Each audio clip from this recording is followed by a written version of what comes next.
Hello students, welcome back my channel.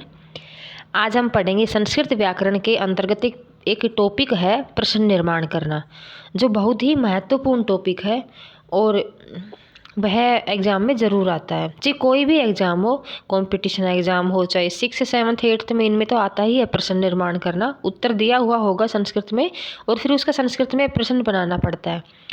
तो ये video देखने के बाद आपको ज़रूर समझ में आ जाएगा और सरल और आसान तरीके से आप प्रश्न निर्माण कर सकते हैं। इस वीडियो को अंत तक देखना और वीडियो के लास्ट में हम एक ट्रिक भी बताएंगे, तो वीडियो को बिना स्किप किए और हमारे साथ बने रहना। और अगर आप संस्कृत को सरल भाषा में सीखना चाहते हैं तो विद्या सरस्वती चैनल को सब्सक्राइब करें, वीडियो को लाइक करें तथा अपने मित्रों के पास शेयर ज़रूर करें। तो चलिए चलते हैं इस टॉपिक की ओर। और आपको सबसे पहले मैं कुछ ये शब्द बता रही हूँ जिनका हिंदी अनुवाद आपको याद होना चाहिए। बच्चों, अगर आपको ये हिंदी अनुवाद याद हो जाते हैं तो संस्कृत में प्रश्न निर्माण करना बहुत आसान हो जाता है। तो ये शब्द हैं किम, कौन, कुत्र, कहाँ, कदा, कब। कुत्र होता है एक स्थान के लिए कि कहाँ पर, तो इसलिए वो कहाँ, कदा, कब यह समय के लिए प्रयोग में होता है। किमर्थम, क्यों, कुतः, कहाँ से मतलब कोई एक वस्तु या कोई चीज़ है, जैसे गंगा, हिमालय से गंगा निकलती है तो वो कहाँ से निकल रही है? हिमालय से। गंगा कहाँ से निकल रही है? हिमालय से। तो इसी प्रकार के इस शब्दों में यह कुतः यूज होता है। कथम, कैसे। ठीक है, तो सबसे पहले हम देखते हैं कि प्रश्न निर्माण है क्या। तो देखते हैं, एक सामान्य वाक्य को प्रश्नवाचक वाक्य बनाना ही प्रश्न निर्माण कहलाता है। ठीक है, और ये 6 शब्द हैं, इनका अर्थ आप याद कर लेना हिंदी में। और हाँ, एक चीज़ और है, जो किम शब्द है, किम मीन्स होता है कौन, इसका शब्द रूप याद करने हैं। पुल्लिंग, स्त्रीलिंग, तीनों लिंगों में, पुल्लिंग, स्त्रीलिंग और नपुंसकलिंग, तीनों लिंगों में आपको इसके शब्द रूप याद करने हैं। अगर मैं आपको ये पढ़ के सुनाऊंगी बात सारे तो थोड़ा वीडियो लंबा हो जाएगा, लेकिन कोई बात नहीं, एक मैं पढ़ के पुल्लिंग वाला बता देती हूँ। तो विभक्ति, एकवचन, द्विवचन, बहुवचन। विभक्ति इस प्रकार से आती है, प्रथमा, द्वितीय, तृतीय, चतुर्थी, पंचमी, षष्ठी, सप्तमी। अब एक वचन में आता है कह, कऊ, के। एक वचन, द्विवचन, बहुवचन ऐसे आते हैं सारे। कह, कऊ, के, कम, कऊ, कान, केन, काभ्याम, कई, कस्मै, काभ्याम, केभ्य, कस्मात्, काभ्याम, केभ्य, कस्य, कयोः, केशाम, कस्मिन्, कयोः, केषु। ठीक है, तो आप इसको इस तरीके से याद कर सकते हैं। कह, कम, केन, कस्मै, कस्मात्, कस्य, कस्मिन्। कह, कम, केन, कस्मै, कस्मात्, कस्य, कस्मिन्। इस तरीके से याद कर सकते हैं। कऊ, कऊ, कऊ एक बार याद होगा तो द्वितीय विभक्ति में भी कऊ आएगा द्विवचन में। काभ्याम और तृतीय, चतुर्थी और पंचमी द्विवचन में काभ्याम ही होता है। ठीक है, षष्ठी में कयोः, सप्तमी में भी कयोः। तो इसमें 3 शब्द याद रखने हैं, कऊ, काभ्याम, कयोः, कऊ, काभ्याम, कयोः। बहुवचन में होता है के, कान, कई, केभ्य होता है, चतुर्थी पंचमी में केभ्य होता है, षष्ठी में केशाम और सप्तमी में केशु। ठीक है, ये आपको याद करना ही पड़ेगा। इसकी भी कभी कोई ट्रिक नहीं है, वरना मैं आपको इसको ट्रिक बता सकती थी। अब ये किम का स्त्रीलिंग में है, तो ये भी इसी तरीके से विभक्ति, एकवचन, द्विवचन, बहुवचन। प्रथमा विभक्ति में आएगा का, कई, का, के, का, काम, के, कहा, कया, काभ्याम, काभिः, कस्य, काभ्याम, काभ्य, कस्यः, काभ्याम, काभ्यः। षष्ठी विभक्ति में भी कस्या ही आएगा, कस्यः, कयोः, कासाम।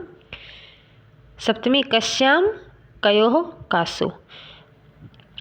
नपुंसकलिंग में प्रथमा में किम, के, कानि, किम, के, कानि, और बाकी तृतीया से सप्तमी तक इसकी तरह ही चलेंगे, पुल्लिंग की तरह, इसकी तरह, पुल्लिंग की तरह।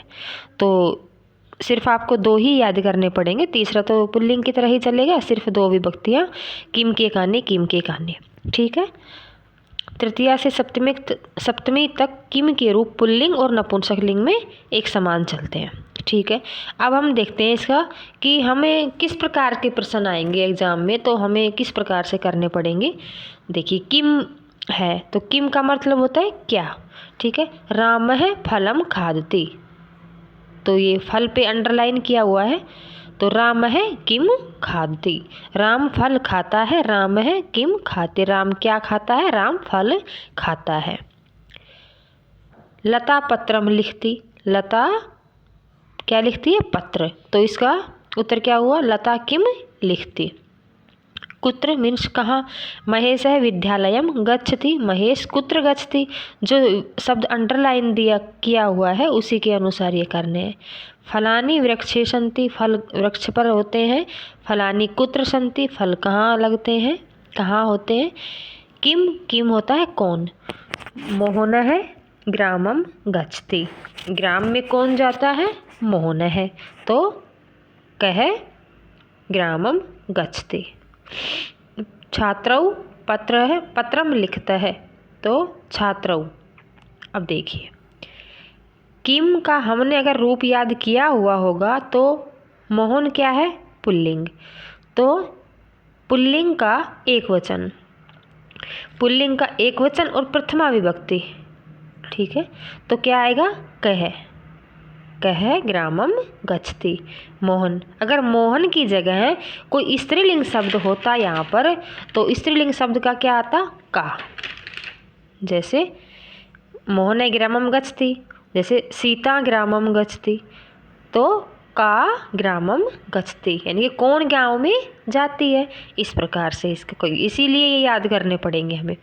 छात्रौ पत्रम लिखता है, छात्रौ बहुवचन है, द्विवचन है, सॉरी द्विवचन है छात्रौ, तो कह कौ, छात्रा, छात्रा क्या है, छात्र, पुल्लिंग है, तो पुल्लिंग का द्विवचन क्या होगा, कौ, कौ पत्रम लिखता है। ठीक, रामः देवेन सह गच्छति, रामः केन सह गच्छति, देवेन, देवेन में तृतीय विभक्ति है, तो तृतीय विभक्ति एक वचन, तो रामः केन सह गच्छति। इसका प्रयोग भी अब आपको बता दिया है। ग्रामे जनाः सन्ति, तो ग्रामे यानी कि गाँव, गाँव में जनाः सन्ति बहुत सारे लोग हैं, तो एक वचन और सप्तमी, कस्मिन ग्रामे, ग्राम का रूप अगर हम देखते हैं तो राम की तरह चलता है, तो ग्रामे, रामे ग्रामे, तो कस्मिन एकारांत पुल्लिंग है वो, कस्मिन जनाः सन्ति, तो सप्तमी का एक वचन क्या आएगा, कस्मिन, कस्मिन जनाः सन्ति। ठीक है, चौथा है किमर्थम क्यों, किमर्थम मतलब क्यों। लता भ्रमणाय उद्यानम गच्छति, लता भ्रमण करने के लिए उद्यान जाती है, तो लता किमर्थम उद्यानम गच्छति। ठीक है, किसके लिए जाती है, भ्रमण करने के लिए, तो कौन जाती है, लता किमर्थम, भ्रमणाय किमर्थम मीन्स क्यों जाती है।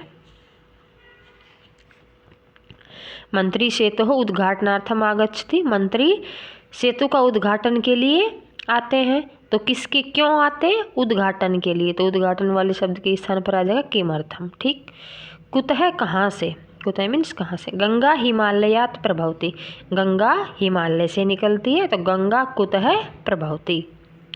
फलम वृक्षात् पतति, फलम कुतः पतति।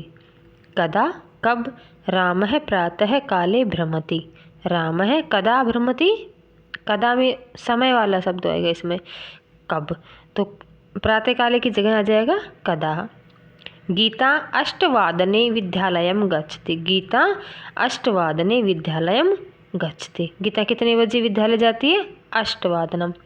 तो इस प्रकार से अगर आपको कोई भी इसमें डाउट हो, कोई भी आपको समझ में नहीं आ रहा हो, तो आप मुझे कमेंट करके बता सकते हैं, और कमेंट करके बताना कि ज़रूर कि आपको कितना समझ में आया। ठीक है, संस्कृत की अगर निःशुल्क शिक्षाएँ प्राप्त करने के लिए हमारे चैनल को सब्सक्राइब जरूर कर लेना, और वीडियो देखने के लिए thank you, bye bye, thank you, bye.